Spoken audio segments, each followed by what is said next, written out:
6 p.m. in Loom, one of the subdivisions of the Mungo division of the Littoral region. Ladies and gentlemen, thanks for joining us on the primetime newscast on Equinox television. We're live from Equinox Central News Desk in Douala, Cameroon.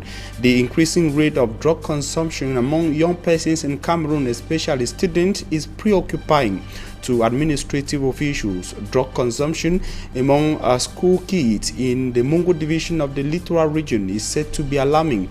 We shall be taking you to the Mungo division of the Littoral region in this edition of the news. And the Southwest region has celebrated its 2019 cultural festival amid the challenges of the Anglophone crisis. Derek Jato will be telling us more from Buea in the Southwest region of Cameroon. And legal minds in Cameroon are equally worried about the rate of the minimum age of criminal responsibility, which according to them is not highly respected, as minors are being detained in several detention centers across Cameroon. Those are the top stories.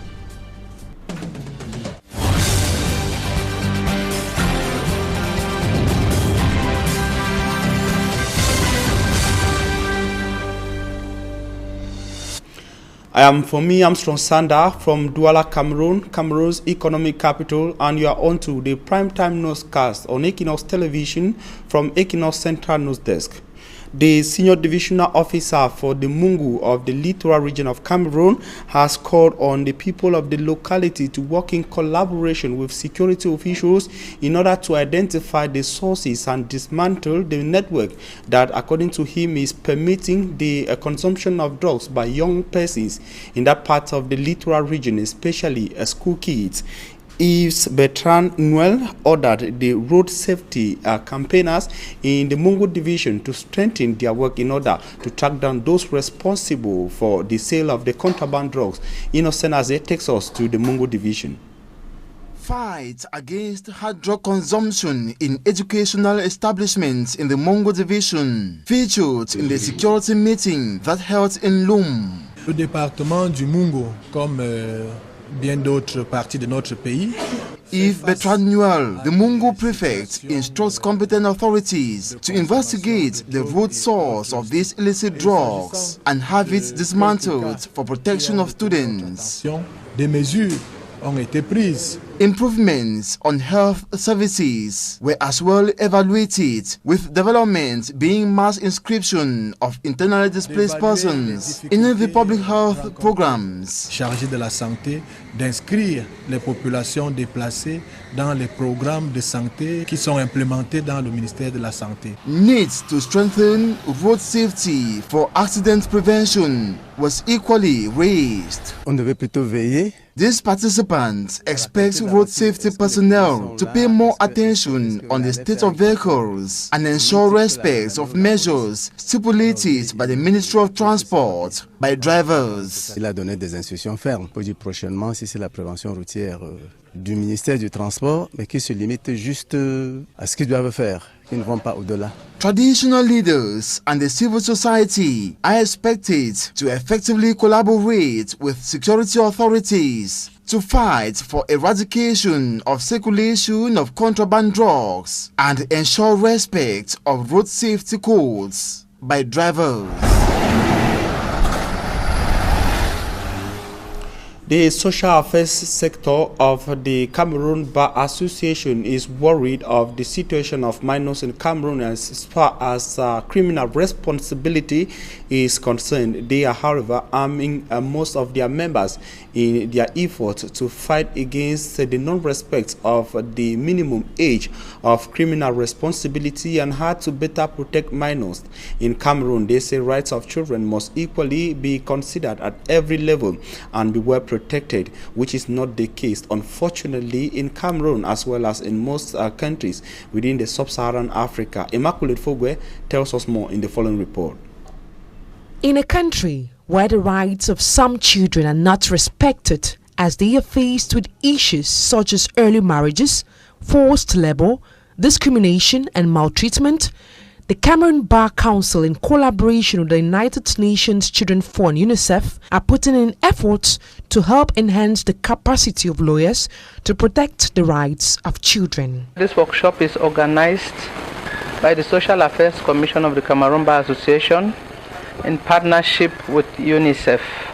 The Social Affairs Commission of the Cameroon Bar Association is a commission that was created by the bâtonnier to empower lawyers, enhance their capacity to be able to represent minors who are in contact with the law. That's why you have the team legal assistance to minors in contact with the law.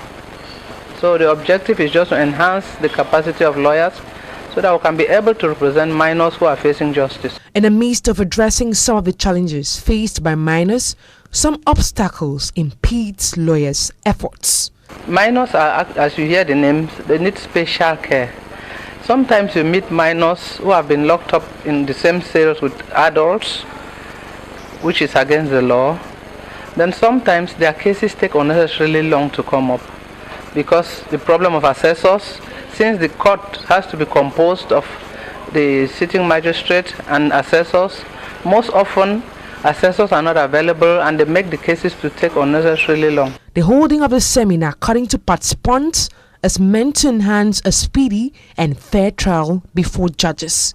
Yeah, it's going to empower lawyers to actually move into those spaces and argue those cases in court in a way that the assessors, even if they are not there, will educate them to know that you can actually serve. Once you serve them like twice and they don't come, you urge the judge or the magistrate, to hear it in their absence instead of adjourning and every time.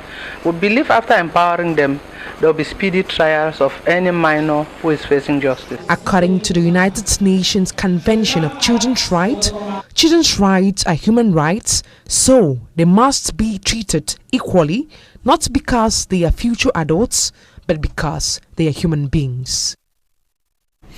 And a young man is said to have committed suicide in Mbanga, in a place known as Kwatafo. Mbanga is a locality in the Mungo division of the littoral region. We shall be coming back to this information in subsequent editions of news on Equinox television and even Equinox radio. And now we talk something else. Newly promoted police officials in the southwest region of Cameroon have received epaulets. The epaulette ceremony was chaired by the governor of the southwest region of Cameroon, Governor Bernard Okalia Bilai. The ceremony was attended by our reporter Derek Jato, and as you hear more in the following report. A police commissioner received his 6th gold star for the first time in the history of Epaulette Award ceremony in the southwest region. The reason is simple. Bello Albert was on a special state assignment. The Anglophone crisis kept him back in the region the day those of his rank were being awarded in Yaoundé. The Delegate General for National Security asked Southwest Governor Bernardo Kalia Bilai to represent him and perform the ritual on Bello Albert. The recipient was thankful to God and his hierarchy for the honor. Okay, I'm very flabbergasted, and I would like to thank Almighty God to make possible that this ceremony occurred. And the General Delegation, thank you very much. Et remercier mes chefs utilisateurs qui m'ont apprécié, qui m'ont évalué et qui ont fait de moi aujourd'hui commissaire divisionnaire et pas le moindre commissaire divisionnaire et qui a été reclassé 2e grade, 3e et 4e grade en une seule fois. In total, the December 17, 2019 Epaulette Award ceremony in Boya witnessed police officers promoted to the ranks of commissioner, senior superintendent of police, senior assistant superintendent of police, second grade assistant superintendent of police, second grade inspector of police, and senior police constables respectively. And one of the laureates was Foso Konda Zuzeren, who said his promotion is a motivational factor and a challenge to remain steadfast and secure the population and their properties, and above all, push harder for peace to return in the southwest region. This new galon is bringing us the most impetuous to go on the action on the field. People know that we have been here to the Anglophone crisis. The public ceremony atmosphere here at Bongo Square was still the same, with everyone walking through a detector as an obligation. No chances, This region has been at war for 3 years now running.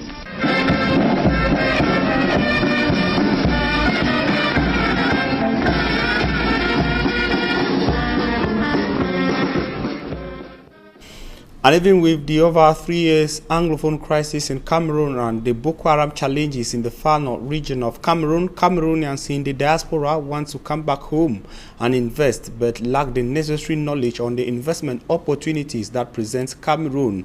These are the words of Miranda Oben, a Cameroonian IT engineer based in Germany. He was speaking in the nation's economic capital, Douala, today, and equally indicating that it is important for Cameroonians living in the diaspora to be schooled on the opportunities that Cameroon presents, even at a time when the economy is hard hit by the security situation. More in this excerpt of the Cameroonian in the diaspora. Return home, but they have a lot of questions and fears. So if we're not able to answer those questions correctly, give them information they need, credible information they need, we will sit here every day saying come back home and no one is going to return. So we thought, find the diaspora which has already returned in the country and is working hard, and connect them with those out there. And of course, indicating on the necessity there, she equally says some of the ideas and the conception brought together to be able to link Cameroonians home and abroad on the opportunities presented by Cameroon have so far recorded successes and have positively impacted the Cameroonian economy. Our contribution so far is being able to find young entrepreneurs in the country who have never left Cameroon, but then are hopeful for a better future for them and their communities. And they've come up with very brilliant projects, and all they need is mentors who have succeeded before them in their various domains: agriculture, health, and everything else you can think about, IT, tech. I mean, we talk about digitalization a lot these days. These young kids, youths, need mentors, so we've connected them with mentors who now work hand in hand with their projects to be able to support them. They've been able to select 16 young entrepreneurs who have been screened down to 6, and these projects will be presented at the GICAM on the 20th of December, and one of the projects will be financed, so there's a cash prize to accompany this young Cameroonian who has a dream, just to show the others that we have found a diaspora which has returned home. We are talking to the diaspora planning to return home, and we're also talking to Cameroonians who never left home. And the Southwest Regional Delegation of Arts and Culture has celebrated its second edition of the Traditional Music and Dance Festival of the Southwest region of Cameroon, with the call on the population to rebrand and be proud of their culture. The call was made by the Southwest Regional Governor of Arts and Culture during the event attended by Derek Jato in Buea. The second edition of Traditional Music and Dance Festival in the Southwest region. The 6 divisions that make up the Southwest region, plus other tribes from other regions living in the Southwest region, also mount the podium, one after each, to showcase their cultural identity.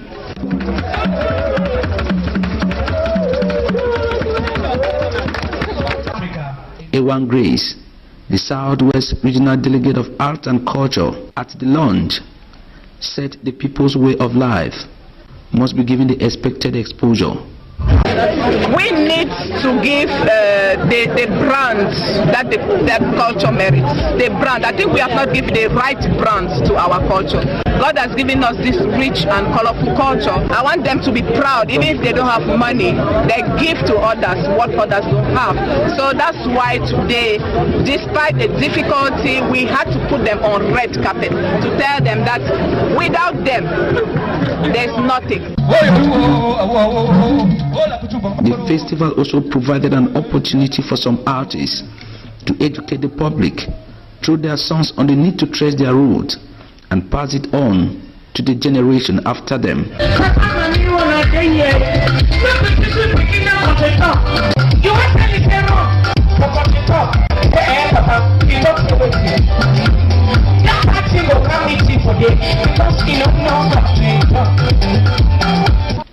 Present was Chief Ndike Richard, the president of Faco Chiefs Conference, who thanked the Southwest Regional Delegation of Arts and Culture for promoting the identity of a people. I think it has really been wonderful, and I first want to congratulate the delegate of culture for wonderful works. Since he was made delegate of culture, I think the Southwestern lands have feeling the impact. And the Southwest governor was represented by Dr. Muhammadu, the Secretary General at the Southwest Governor's Office. The 2 days festival has been given a pass marked by observers, and another rendezvous has been taken for next year. And this information just coming from Yaoundé, Cameroon's political capital. Parliamentarians of the lower house of parliament have adopted the General Code on Decentralization. It is the same bill. It is a bill and in which is contained the special status given to the northwest and southwest regions of Cameroon. Note that parliamentarians were meeting in an extraordinary session of parliament to discuss that bill. That is what we will be talking on and other issues in the second part of news, which will be talking points. Stay with us.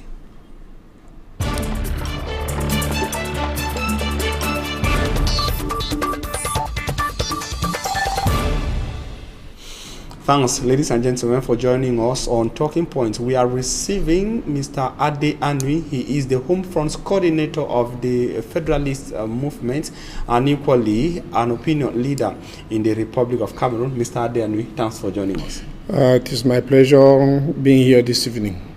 We are just receiving breaking news from Yaoundé that the lower house of parliament has adopted the bill on the General Code of Decentralization.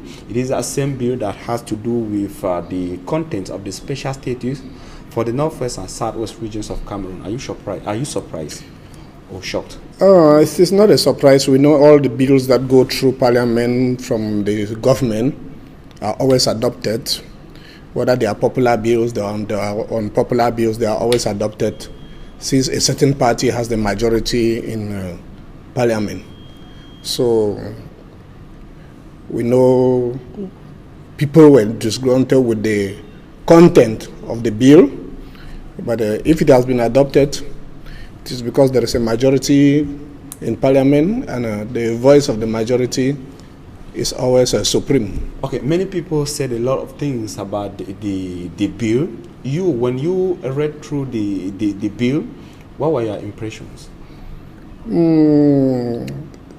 If I say I was always disappointed, I will not be very. There was a lot of dissatisfaction when I looked at the bill, the content of the bill, just robbing Peter to pay Paul, taking away one title and bringing it back in another name. What do you mean by robbing Peter to pay Paul? Maybe before I get to that statement, I want to know which area of the bill got you dissatisfied. Was it the part that has to do with the special status in the northwest and southwest regions of Cameroon? Remember, it was a bill on the General Code of Decentralization in the whole of Cameroon, and was equally talking about the putting in place of regional councils in the other 8 regions of Cameroon, which is what Cameroonians have been clamoring for, an advanced decentralization. You and I know that any honest and objective Anglophone Cameroonian will be looking at the special status aspect of the bill. It's not like the rest of the bill was not very interesting, but the special status aspect was what interested every honest Anglophone Cameroonian. So when you look at the content of what was presented in the special status area of that bill, we see that the government of Cameroon is still not willing to see an end to the crisis rocking the northwest and the southwest region of Cameroon. As a federalist, what specifically did you expect to see on that section that had to do with the special status? I remember I spoke with you at the end of the major national dialogue. I asked if you guys, the federalists, were already frustrated, given that the major national dialogue ended without adopting or accepting a go back to federation in Cameroon. At that level, we were not frustrated, but we were expecting that at the end of the day, when those who are going to sit on the table to draft a bill will look at what the particularities of the Anglophones, and then they will come up with something very close to a federation. But now when you see an assembly, what they call the divisional assembly, it has deliberates, they can only deliberate, they cannot take decisions. There is a representative of the head of state who is still supreme.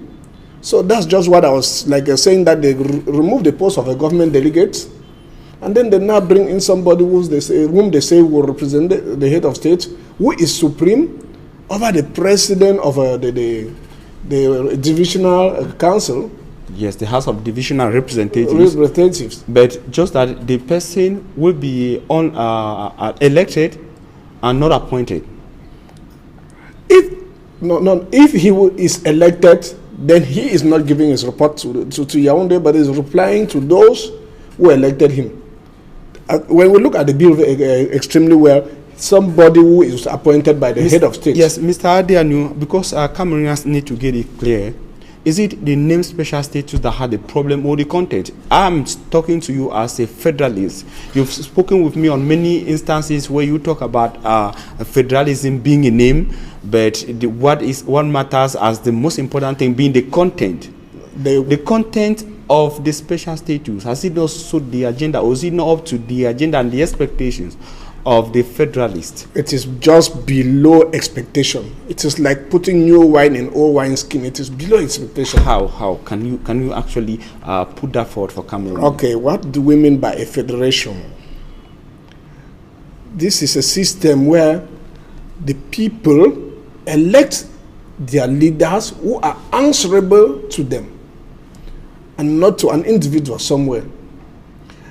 Whereby, if you don't do the right thing, we will come back and flush you off and vote new leaders. When you look at the special status, some regional divisional representatives will be elected, 90 of them, and 20 members of the House of Chiefs. 70 of them and 20 members of the House of Chiefs. Oh, yes. Yeah, the 20 members of House of Chiefs has some veto powers. They can block some of aspects. This is just what was there, but then we need to go beyond that. Beyond that, how? You talk about elected. These guys will be elected.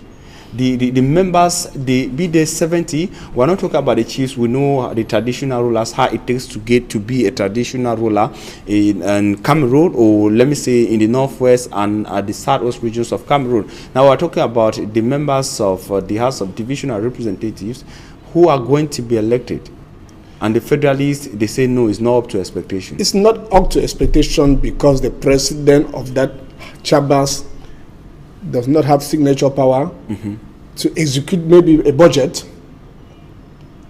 That is that's the very first point. We need to go beyond that. Let me look at a state like Imo State in Nigeria, where the governor, Ewele, has all the powers, and he can even tell the president of the Federal Republic of Nigeria, you are not welcome here. I was also voted here.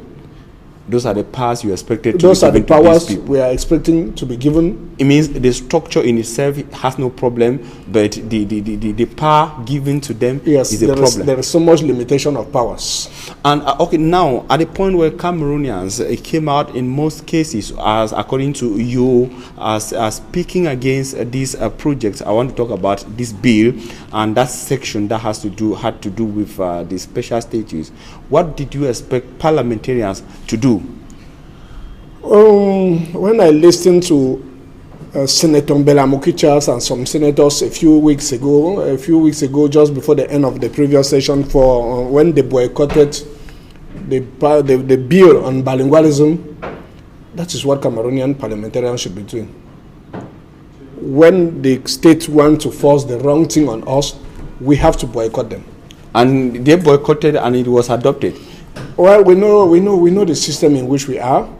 If already a single individual, or let me respect, with all due respect, the President of the Republic appoints 30 parliamentarians, if the 7 or the 10 from the Northwest and 10 from Southwest boycott, if those 30 were even appointed, some of them are from the Northwest and South, they will remember that I was appointed here, and they will not dare to boycott, because subsequently they will not be appointed. So that the MPs are not appointed.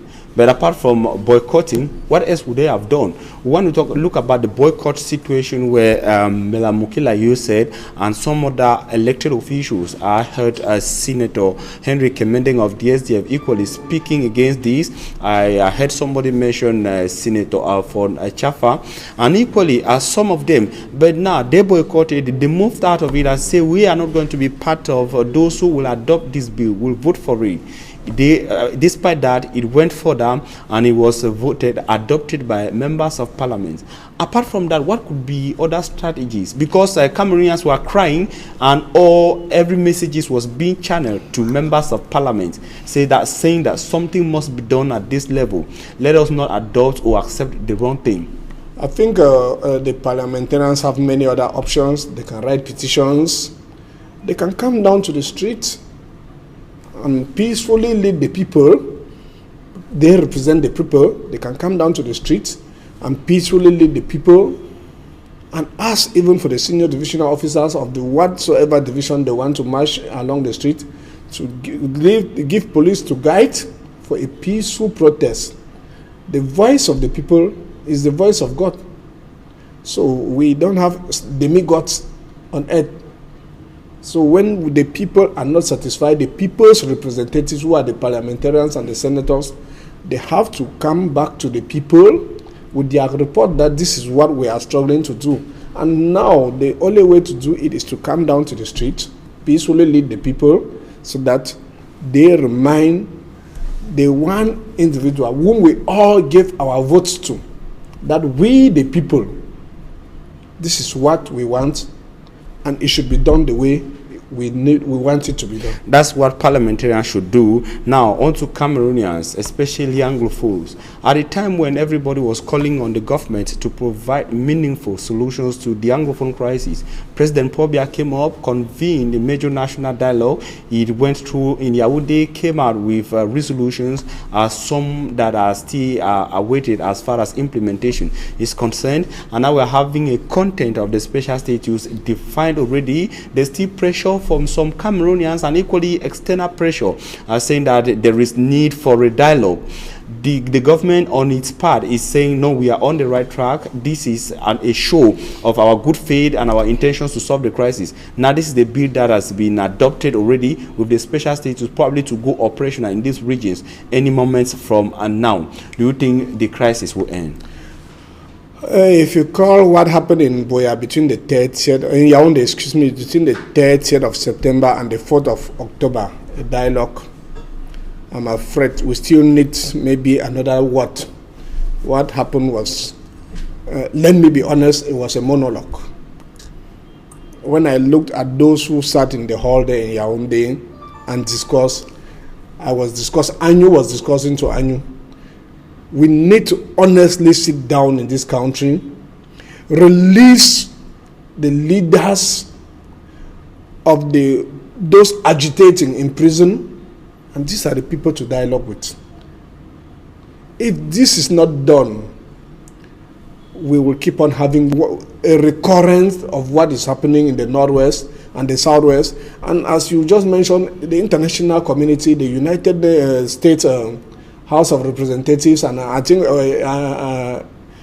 a parliamentarian from the French House of Parliament has started writing. Sebastien Nedor. Yes. Sebastien Nedor called on the international community to take a look at the situation in Cameroon, which according to him is worsening. In his letter, he talked about over 3,000 persons killed and over 1 million displaced. About 800,000 persons displaced internally and externally. This is pressure that I see coming on the government. That's external pressure. We equally have internal pressure in Cameroon, and some saying that no, things are not being done the right way. What are we going to be seeing in these regions as of this level in the few days to come? What I think we should be expecting to be seeing in this region, which is not what I pray for, is more and more kidnappings and asking for ransoms, the more and more burning of houses of whosoever shows his head now in public,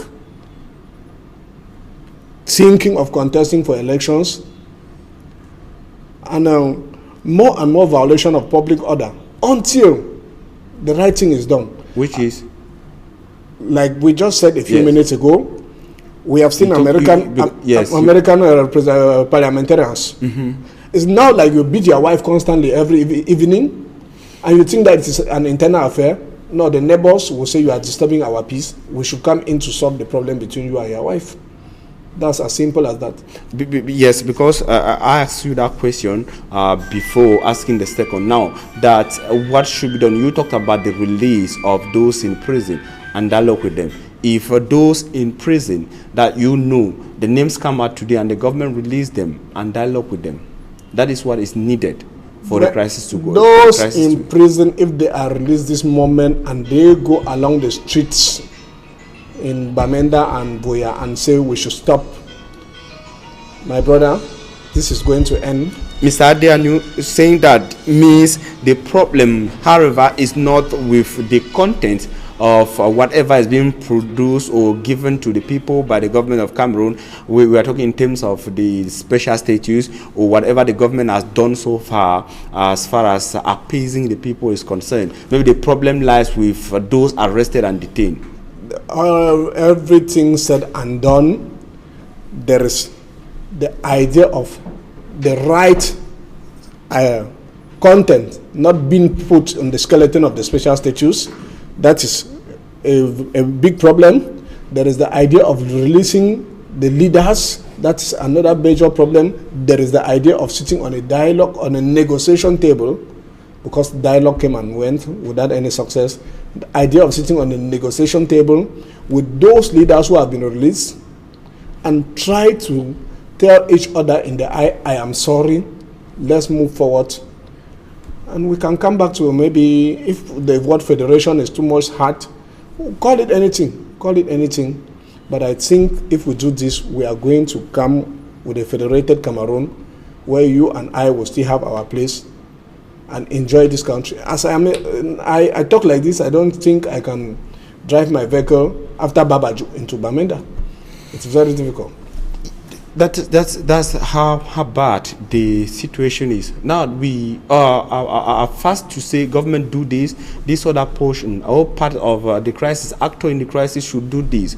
Now you guys constituted yourselves even before the start of the major national dialogue, which is so much criticized, as a movement, a federalist movement in Cameroon and out of Cameroon.